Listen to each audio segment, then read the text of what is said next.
Parents of Reddit, what's the biggest bro move you pulled for your kid, yet they don't need to know about? I don't know if this counts, but I sometimes slip a 20 in my son's wallet while he's in the shower or asleep when I know he has a date. He's a good student and works part-time, but after he pays his car insurance his spending money can get a little tight. I don't think he knows because I've heard him tell friends about money he forgot about. That definitely counts, and is adorable. I'm a nanny, but I've pulled some bro moves for the boys I look after. But my favorite one was the time the 6-year had his first little crush. Both the boys are very sweet, kind and quite popular. The 4-year is a little crazy devil and I adore him. But the 6-year is a very sensitive boy and I often have to reassure him a lot. That is, just because the petrol light is on, doesn't mean the car will stop. Anyway, he had this crush on a girl in his class. Super cute, long brown hair, big dark eyes, the works. He agonized over speaking to her every day. He even picked her a flower once, which I thought was a cool move, but he put it on her lunchbox and didn't say who it was from. I go to pick him up one day and I notice the girl in question is looking around anxiously. Her mum is late. I hear her saying to herself, "Where's mum?" but in Greek. Chance detected. So I go up to her and say in Greek, "If your mum is late you can come sit with us and wait for her and play games with 6-year on my phone." Little girl's face lights up. 6-year then impresses her with his extensive Pokemon Go knowledge and I nod along saying that he caught the powerful Pokemon on my phone. He didn't obviously, but I ain't no snitch. Little girl's mum arrives, thanks me, and little girl asks for a play date with 6-year. Success. Mum almost says no until I start talking Greek to her. Yeah, Greek people are funny like that. Strict parents, but they trust their own. Anyway, they have play dates every week now and she calls him her boyfriend. Super adorable. As another Greek, I was obligated to upvote this. Last year when my daughter was in 1st grade she bought a Shopkin Snap bracelet with her own money. She was super proud of it. After about a week she took it off at school to wash her hands and left it in the bathroom. She checked the lost and found every day and didn't give up. Finally we bought a replacement and had the lady at the front desk sneak it into the lost and found box. She was over the moon. Bonus. Now your kid will actually check lost and found when they lose things you paid for. Coats, scarves, etc. My wife and I adopted our, now, 8-year-old when he was 5. A few days into living in our house, he had a complete meltdown because he couldn't find his Batman action figure. He and his younger sister were living with their biological grandmother prior to living with us and I guess it got lost in the move. Their grandma was great, but she had significant health issues, dementia, diabetes, and couldn't financially care for 2 kids. Anyway, he was freaking out over the Batman action figure and after hours of screaming and crying, he finally fell asleep. I went out and brought the action figure from the store and put it next to him in his bed. He woke up in the morning and asked where it came from. I told him that his grandma dropped it off. He noticed that it was in better condition than he left it, but I was able to convince him that his grandma stayed up all night fixing it for him. He asked her about it and she didn't remember, but he was pretty used to her not remembering things and didn't really question it. Maybe he knows, but I don't see any reason to tell him. I will be his mom for life. His grandma is very ill now and will likely pass soon. I want him to have positive memories of her. You are the best. My 10-year-old son is really good at strategy games. In his 5th grade class they play a lot of them, 1 week units at a time, and he almost always ends up the class champion. But when he's in a high pressure situation, he sometimes falters, and he really beats himself up about it. A few weeks ago, the game his class was playing was Pent, and again he's the class champ, undefeated. And one Thursday night the school had a big parents versus kids Pent tournament. Dozens and dozens of games where various parents play various kids in the class. This happens every year, and the parents haven't lost in over a decade. An hour full of frantic games pass, and with 1 game remaining, the adults and kids are tied, like 102-102 or something, and the remaining game that will decide it all, whether the kids will emerge victorious for the first time since the Bush era, is me versus my son. The kids are hyped up like crazy because they are close to a victory, and the guy they're pinning their hopes on is my son, their best player, who has already beaten me once earlier in the competition. They are packed around the table, chanting his name, but I can see He is stressing out big time and getting super frazzled, and with the game on the line, he blows it, makes a really bad move that essentially hands me the game, and the parents yet another victory. He realized it and I could see he was just devastated, so I just stare hard at the board, fake concentrating as convincingly as I can, and pretend not to see it. Made a different play. He pounces and wins. The kids all go ape crap and he walks home on cloud 9, reveling in having stopped the parent win streak. Totally worth it. My dad pulled the reverse of this. He let me win at checkers the first time we ever played, but never a single time did I win after. Not a parent, but I used to be a nanny to an autistic kid. Outwardly the most noticeable thing to other kids was that she talked oddly, not poorly, but oddly. She had a tendency to enunciate weird syllables and pronounced some things strangely. One day at a birthday party when she was probably 6 or so, 2 girls asked me whose mom are you and I pointed out the girl I nannied. They said oh and seemed disappointed. I asked if they were friends with her, and they said not really, and then one leaned forward and quietly told me that the girl I nannied talks funny. I told them oh, that's just her accent. Her father is French, even though it wasn't an accent and that isn't even how accents work. They were 6 and had no idea, so they were in awe that they knew someone with a real accent. They immediately befriended her and started telling other kids that she had an accent, which made the other kids interested in her as well. One of those 2 girls moved away, but the other is her best friend now, 8 years later. Apparently 6-year-olds think accents are great.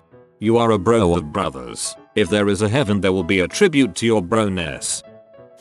Not a parent, but my mom saved my butt. When I was 13, I started my period. I didn't use tampons that much and as a result, ended up using a lot of pads. The thing is, I had no idea that they weren't supposed to be flushed. So, I'd been unknowingly fricking up the sewage system at my house. One day, my brother invites one of his friends over that I had a crush on. Apparently, they went to the bathroom and saw one of my bloody pads stuck in the toilet. My brother proceeds to make fun of me about it and call my mom to vent his embarrassment. But, my mom said that it was hers, that she accidentally forgot to flush. However, my mom hadn't had a period in over 10 years at this point. I didn't find out until maybe 6 years later that my mom took the fall for me because she knew that I liked my brother's friend and didn't want to frick anything up for me. Total bro move.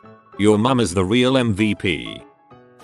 My mother-in-law did not approve of us having more than one child because of overpopulation. She was in love with our first child. Then when we had our second child she did not treat her the same because, yeah no, she never should have been born. It got even worse when our third was born. She outright despised him. So each year at Christmas, she would send child 1 several expensive gifts and 1 cheap gift to child 2 and nothing to child 3. We always went out and bought some gifts for child 2 and 3, labeled them from grandma so they wouldn't know. She passed away so it's no longer an issue we have to worry about. My kid knocked over the TV in the living room while she was dancing around, and when mom got home, she stormed into the room about to rip my kid a new one.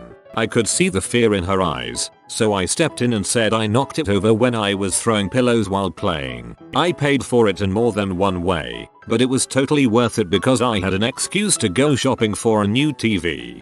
Another TV story. My best friend's little sister accidentally put a hole in their TV playing Wii a couple years ago. She felt just terrible, figuring her dad would be P. He never got angry, said it was an accident, and went out to buy a much nicer TV. Not entirely on topic but somewhat relevant. My mom and I had, and presumably still have, although it hasn't been used in years, a code hand gesture that meant whatever I'm about to ask you, please say no or come up with a reason not to. We came up with it so I could get out of having to hang out with annoying kids without upsetting anyone. But my mom used it a few times when I was older so I'd remind her about an appointment or errand that needed running. By the time I was in my mid-teens we were basically roommates and bros. Played a lot of COD online together and such. Good times. I need to pass this method on to my husband. It's comical thinking back on it, but when you are in the moment and you just want someone to back you up to get out of something, but they just aren't catching on. Oh, the frustration. I believe your method will solve this problem nicely. Mum of 2 here. My entire life is a bro move, but here are 2 that you guys will approve of. 1. I don't notice the lotion left in the shower after my son's hour-long showers that somehow end with him never washing his hair. 2. My daughter's best friend comes from a lower financial status, so I never ask her or her mom for money for any of our activities that I bring her with. I just state that her mom already gave me the money. That way the girls have spent years roller skating, mosaic classes, watching movies, going to pools without ever having to deal with the awkwardness. BFFs forever. Oh, and they get to see all of the Marvel, Star Wars, Hobbit, and Harry Potter movies for the first midnight shows with their friends. Being the kid who grew up with less money than my friends' families, this is a great thing. You let a kid experience things she maybe never would have, and never made her feel bad about her financial situation. I was lucky enough to have parents of friends who did the same things. Thank you for being awesome. Not a parent, but my dad is the best. He always told me that he'd be there for me no matter what. Well, when I was 16, my 3 best friends and I got a hotel room after a wedding we all went to. It was one of my friend's sister's wedding. One of my friends and I had a couple wine coolers and then we stopped drinking. No buzz whatsoever, but my other 2 friends got plastered. They were throwing up everywhere and it was a total nightmare. We didn't know what to do and we were panicked to say the least. So I called my dad at 4:30 in the morning. He showed up to the hotel 20 minutes later with cleaning supplies and helped us clean the room and make sure my friends were okay. He never told anyone's parents and I'm pretty sure he didn't even tell my mom. I'm 22 now and I've called him a couple times to pick me up from the bar. He always shows up and tells me that he's happy I called him instead of driving home. Such a bro. When I become a parent, this is the exact type of parent I want to be. You are lucky to have someone like this. My youngest daughter's betta fish died. I told her I would take it to the vet since it wasn't doing well. Spent an hour in PetSmart looking for a similar colored fish and got it sort of close. I worried she would pick up on the fact the color was different, only for her to comment on how Goldie was a different shape now. I explained it away, telling her the vet had fed the fish well so it was bigger. Next week my oldest daughter's hermit crab dies. I get ready to talk her through death and all that stuff. She turns to me and tells me not to worry. I can just take it to the same vet I took the betta to. I spend more time at PetSmart that night. My youngest daughter's betta fish died. Well, it was the test version anyways. I'm parent but haven't done anything bro for my daughter yet. However, when I was a teen I told my mom I was bringing a girl over to watch some movies in the bedroom. I had no clue she did this, but when I got home my room was spotless and smelled really nice. When I left for work, it was just as messy as it had ever been.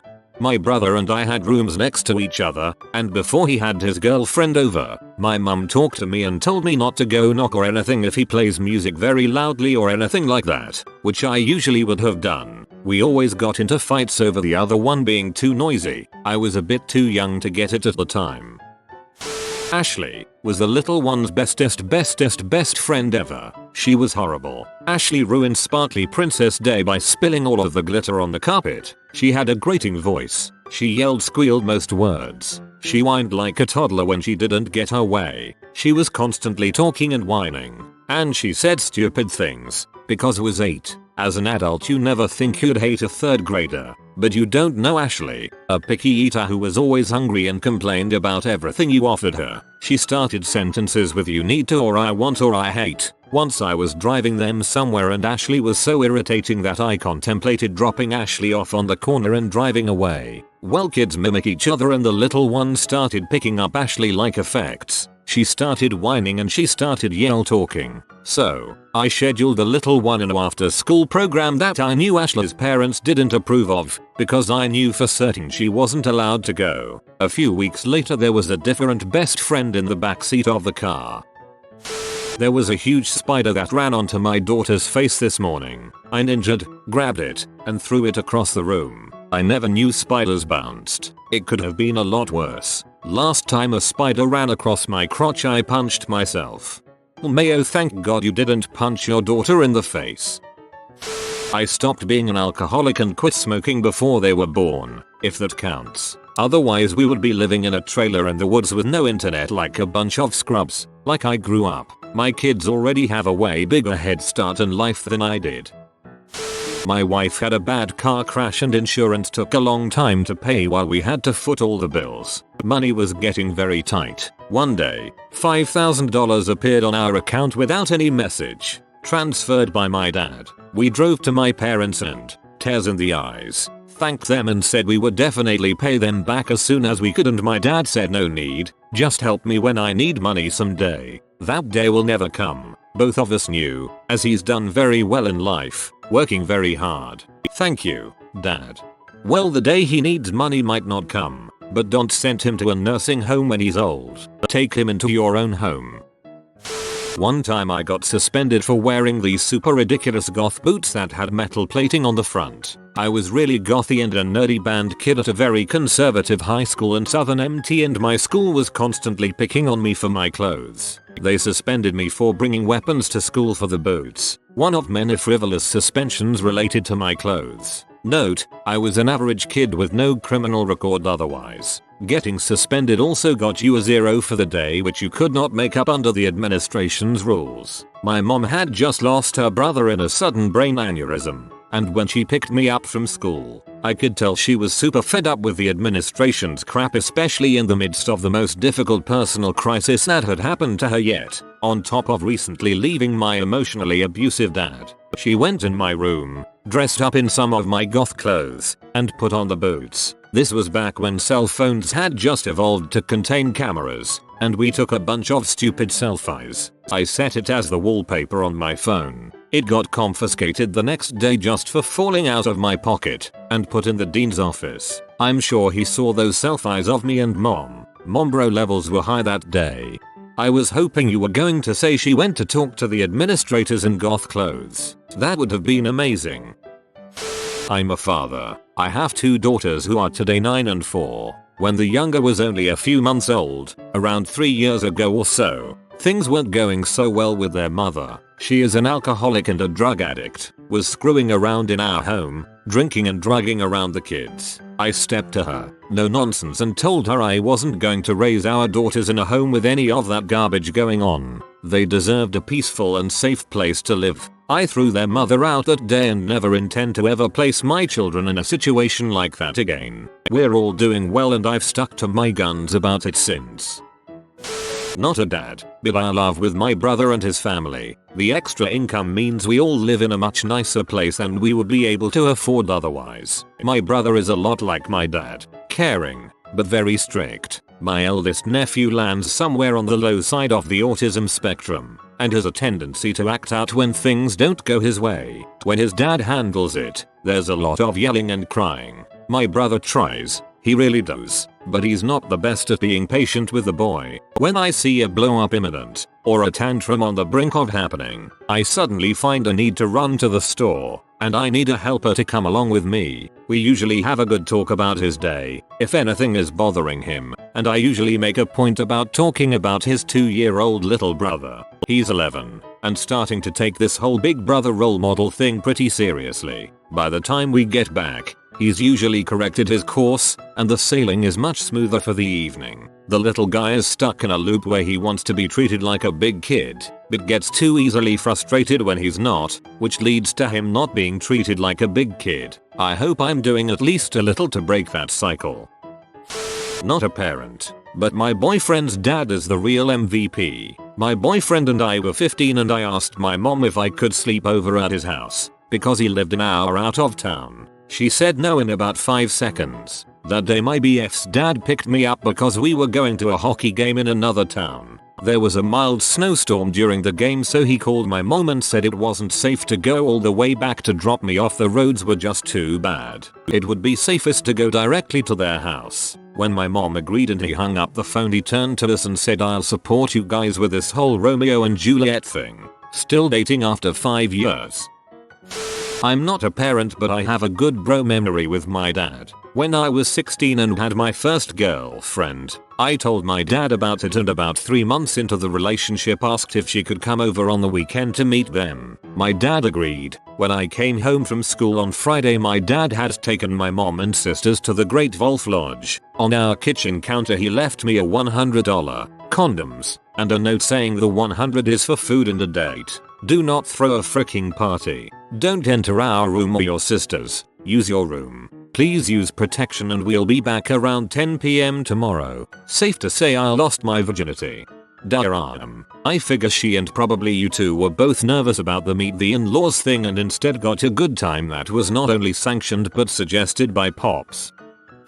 I'm not a parent but I got a story that hits close to home with me. My best friend is autistic and has always had a strong obsession with basketball. The summer of 7th grade is when he really started to put more effort and practice into basketball, and because I was pretty much his only friend and person to play ball with, I always felt the need to keep up with him and devote as much time as he did. I wasn't quite as much of a fan of the game as him but I enjoyed it. Fast forward to junior year. By now my friend has gotten really good at the game. Spent all his time at the gym to get better. I got pretty tired of playing it and didn't have the time or the resources to put effort in practice since high school, so the gap between our skill had gotten pretty big. His parents were pretty aware of this as we played every Friday night. A good 5 or 6 one-on-one games. Resolves were always me losing them all. Well, one day they came to me and said, hey, we got you a gym membership. I didn't actually ever have one when and would spend my own money to go there. $20 a visit, 4-6 visits a month. So it was really nice of them. The part I didn't realize was the membership was about $60 a month and original. They said we can talk about the money later still hasn't come and it's been 3 years and haven't once asked for the money. We're talking $2,000 plus. I feel like they knew I didn't have the money for it despite my part-time job. I worked to raise money for college. My mom pulled a huge bro move for me one time. I was maybe 17 and a friend and I were playing with a cap gun and playing on his computer because we were nerds and 17. We decided to go up to the market for a soda, and my friend brought the cap gun with him. We hit a red light and I cut off the light by going through a bank parking lot. The cap gun was on the dash because we were 17 and nerds and retarded. We got our sodas. Driving home I say to my buddy, wow, lot of cops out today. Yeah, weird. We get back and we're shooting hoops in the street when the entire freaking police force rolled in. They ask if the car is mine. I say yes. They say they got a report of a gun in the car. Put me up against the hood and search me. My buddy is sitting in the driveway freaking horrified. The neighbors are all now either peering out windows or straight up in the front yard while the town police force has guns at the ready. I assure them it's just a toy. Search the car, not gonna get any fight from me. Anyway, they call my mom and she leaves work and comes to the scene freaking tear butt. I mean she is 11/10 about to holocaust my stupid butt. She reads me the goddamn riot act in the street. She calls me every name in the book while I stand there feeling like an idiot. The lead cop was loving it. It went on for what seemed like an eternity before they sent me home. I get home a minute or two before my mom and I'm like, welp, I'm dead. My dad asks how my day was and I assure him he'll find out momentarily. My mom walks in the front door like nothing happened. Pretty good show. Huh. WH. What? It's obviously toy freaking gun. Jesus Christ. Do they have nothing better to do? What a freaking waste. Couldn't believe it. I mean she is 11/10 about to holocaust my stupid butt. I needed that laugh this morning. Thanks. I'm throwing my mom into the ring for this one because she's awesome and I don't think she knows I know. So yeah, I'm another one of those. Sorry not sorry. When I was younger, I was a geek dork, so I got made fun of a lot. In kindergarten there was this guy named Mark who was much older than me along with his friend Shane. He used to be a bully and it really upset me. No matter how much I told him to leave me alone, pushed back, he wouldn't and it really upset me. One day something happened, I don't remember what it was, but she got fed up, so while I was talking to the teacher one day mom cornered him and said something of which I have no idea. From then on, he was always nice, respectful and very friendly to me. We even played on the playground together without issue. In fact, he kind of turned into my protector. Never had a problem after that. I still wonder what she said did. It was on the sly too, as I don't think she ever got in trouble with any of the teachers or his parents. I got away from their abusive, cheating, felonious, narcissist father. I couldn't raise my sons to be decent men if I stayed with their father. It took almost 3 years to get him out of my life, but once he was out he was gone. I have been with my current their dad since they were 5 and 4. They are 13 and 11. Well done mama. Leaving a narcissist is a heck of a trip.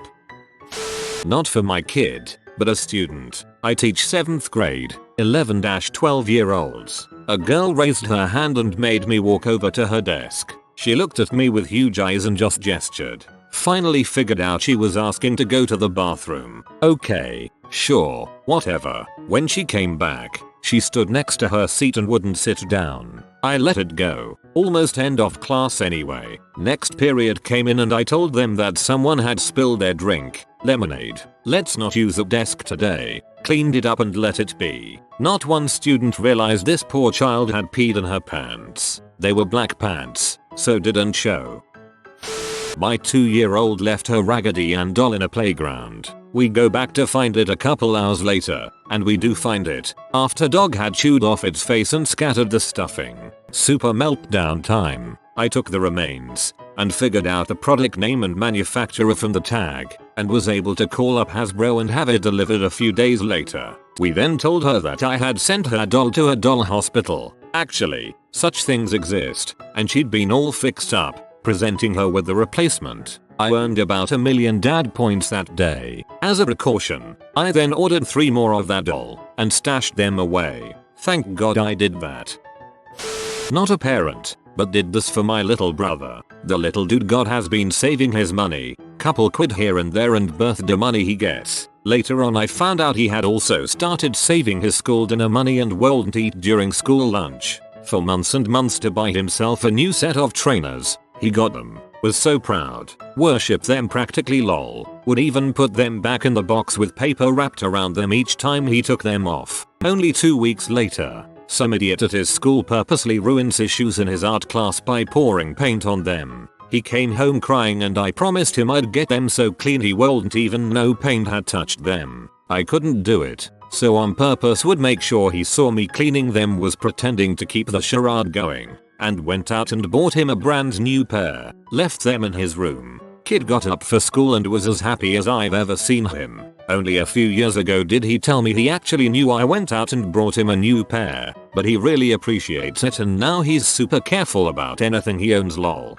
All this warms my heart. You're the best brother ever. I have 2 boys and I only hope my boys will grow up to do things like you did for each other. This is late so it will probably get buried, but when my son was about 10 his friend didn't invite him to his big sleepover birthday party. All of the other kids in the friend group were invited, leaving my son feeling left out and having nobody to hang out with on the weekend. I took him to the movies to see Jackass, which was brand new, rated R and wildly inappropriate for his age. Come Monday he was a minor celebrity at school because he was the only one who had seen it.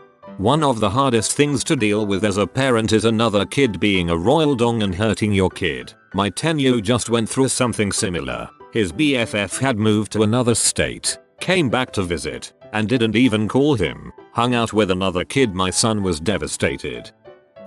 Late to he party. I have a 15-year-old stepdaughter. Her mom is a wonderful woman but horrible at disciplining the kid. Kid's lazy and self-centered. The best bro move I have made is the cumulative years of work instilling a culture change in the stepdaughter. It's still a work in progress, but walking the tightrope of not your father but fathering you combined with enforcing boundaries more strictly than you've ever seen but still developing a positive bond with me is some of the most complicated, stress-laden crap I've experienced. For reference, I'm a combat veteran. I just hope when she's in her late 20s or early 30s she has the self-awareness to be able to look back at our time when she was this age and realize what I did try to do for her.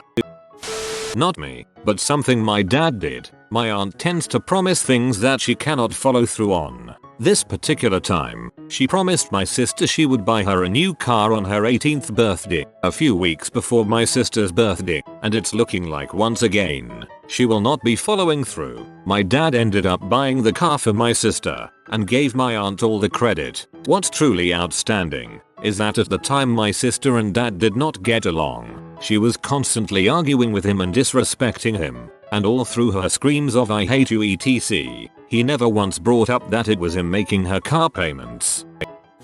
Not me, but my dad did something bro when I was a kid. My nose has the tendency to bleed quite a lot as I've got a deviated septum. There was this kid in school who was a bit of a bully, and knowing my condition, He once pinched me on the nose and my nose started bleeding uncontrollably. Went home crying to my dad and he went to school with me the next day. Talked to the kid as scarily as he tried and gave the kid a very light pinch on the nose. The whole point was to scare him shitless. The kid was quite shaken and promised never to do it again, and he never did. This was when I was 7.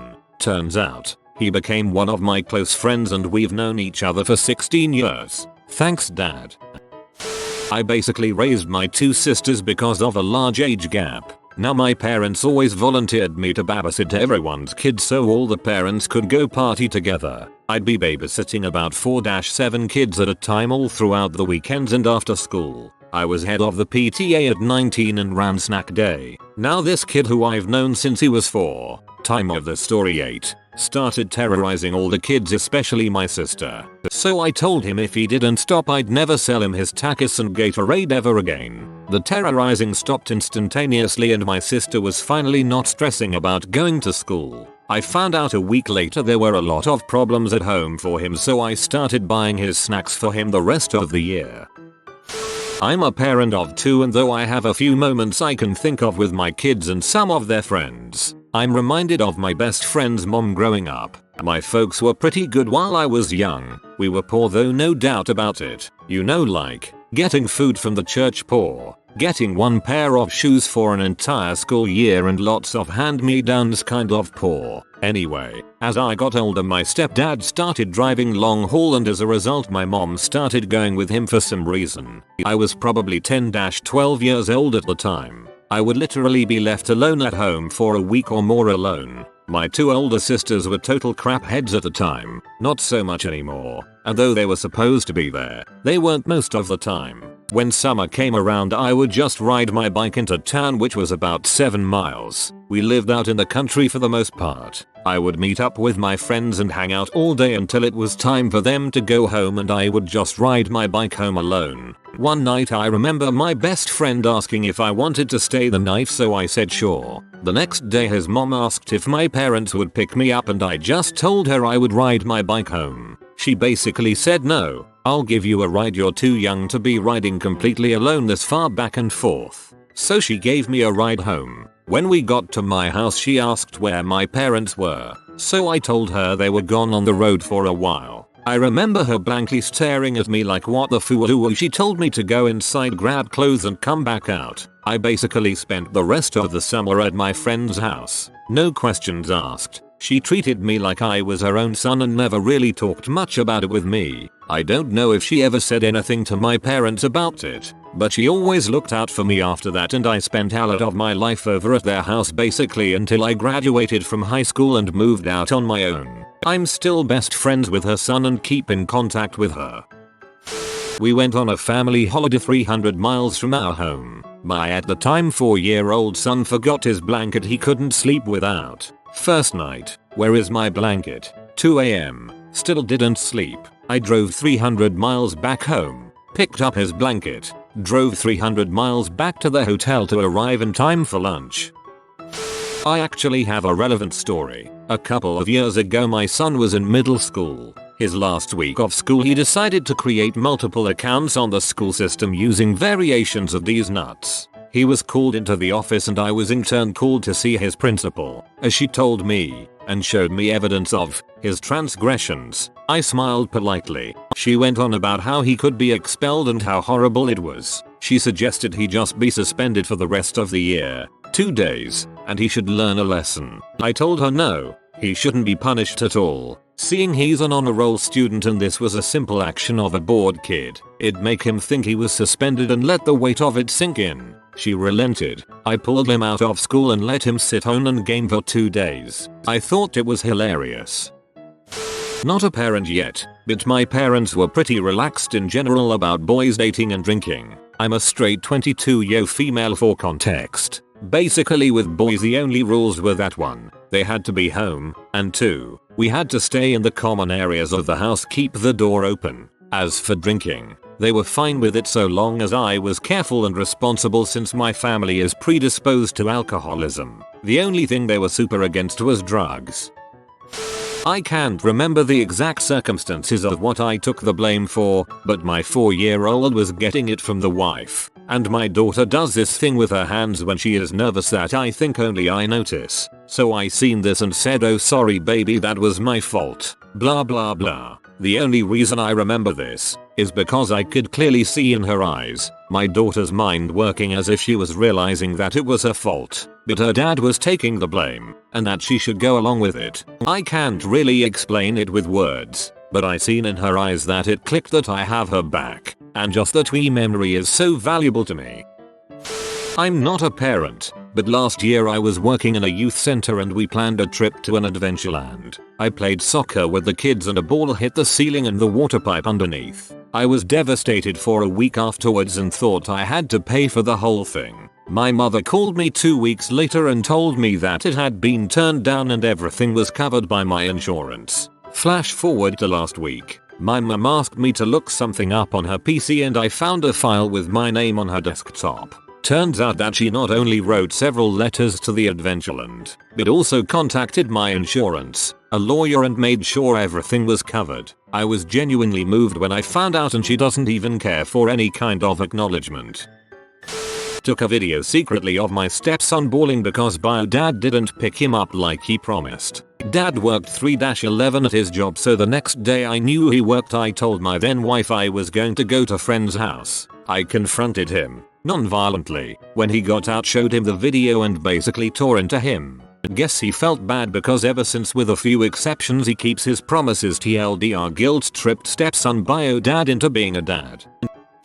My son was being bullied by a boy in his class, 5th grade, age 10. In a fit of frustration, my son wrote, "Joe Schmo will die" on his desk, in pencil. I was called to the school to meet with his teacher, the principal, and the school psychologist to discuss my son's suspension for making a threat against another student. I said, "My son didn't make a threat. He stated a fact. Joe Schmo will die." The administrators excused them to discuss this nugget, and when they returned, the charges were dropped. I never mentioned it to my son. As for Joe Schmo, he was expelled 6 months later.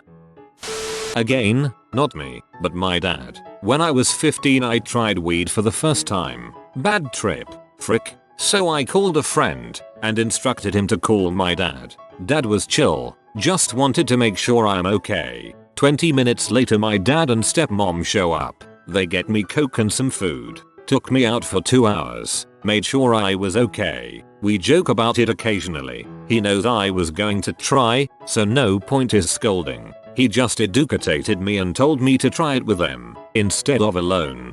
Because everyone knows the best cure for a bad weed trip is coke. I am a parent, but this ain't going to be about my niece. She was a freshman in high school and was wanting to go to homecoming. At the time, I was with my now exo and he was overseas. He would send me $400 a month to help take care of our son as well as myself. When I heard about my niece needing to go to homecoming as my sister couldn't afford it, I asked my ex for more money to help her go. He denied that request. So I used the money I had put away saved and bought my niece a homecoming dress, for her hair done and her nails, and bought all new makeup so I could do her makeup. I bought her shoes and even drove her to the homecoming along with her date and picked them up and took them where they wanted to go. The money I had saved was so I could get my own place when my ex returned back, but it was totally worth it to see my niece so happy for her first homecoming. My kid knows about this one, but hopefully it still counts. When he was 8 years old, we had just moved to a new neighborhood, and my kid had lots of friends living within walking distance. The kids were over at our house all of the time, and all was good. One day, several of his friends showed up on their bikes and want my son to go riding with them. My son had taken a nasty spill on his first bike when he was 5, and even though we continued to buy him a new bike every year, he never wanted to ride. And I think he always considered himself a shaky rider at best. His friends showed up, popping wheelies on the speed bumps in our subdivision, ready to go. I looked over at my son and could see the concern on his face, because I knew that he didn't want to appear to be the worst rider in the group.